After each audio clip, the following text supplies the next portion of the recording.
सलाम वालेकुम, वड़क्कम, केम छो, खमा गणी। भारतीय संस्कृति का सबसे सुंदर रंग उसकी बहुभाषिकता में छिपा है। एक ही भूमि पर बोले जाने वाली सैकड़ों भाषाएं जैसे अलग अलग फूलों से सजा एक विशाल उपवन है, किंतु जब हम गहराई में उतरते हैं तो पाते हैं कि इन फूलों की सुगंध एक ही है, जीवन के सार्वभौमिक सत्य की।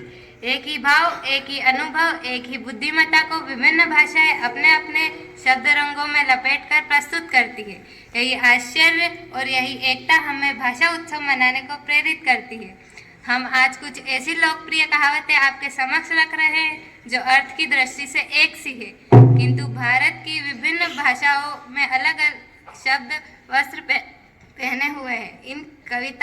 इन कहावतों का यह समांतर पाठ हमें यह एहसास कराता है कि चाहे हम हिंदी बोले, गुजराती, मराठी, पंजाबी या कन्नड़, हमारा हृदय एक ही धुन पर थिरकता है। मैं अंतिम चौहान कहावत का हिंदी उच्चारण करूंगी एवं मेरी सहयोगिनी छानू प्रजापत गुजराती में एवं निहारिका मराठी में। पहला, अंधा क्या चाहे दो आंखें।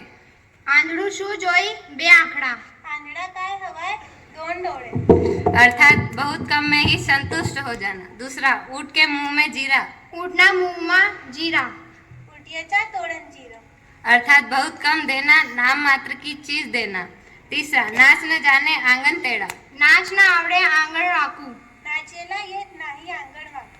अर्थात अपनी गलती छिपाने के लिए दूसरों को दोष देना। चौथा, दाल में कुछ काले। दाणमा कांक काढू छे। दाणेत कातिहारी कांट आहे। अर्थात मामला कुछ गड़बड़ है, संदेह है। पांचवा, एक अनार 100 बीमार। जेवू करशे एक दाढ़ी 100 बीमार।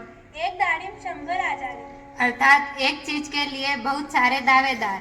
छठा, जैसी करनी वैसी भरनी। जेवू करशे देवू भरशे। जशी करणी तशी भरणी।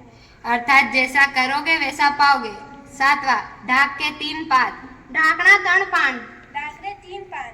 अर्थात बात आई गई हो गई, कोई परिणाम नहीं।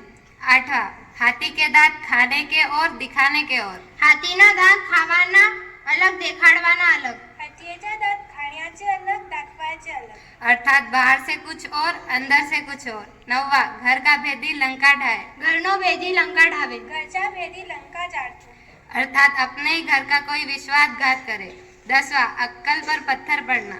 अक्ल पर पत्थर पड़ियू। डोक्यात दडम पडम। अर्थात पूरी तरह से बेवकूफ बन जाना। धन्यवाद।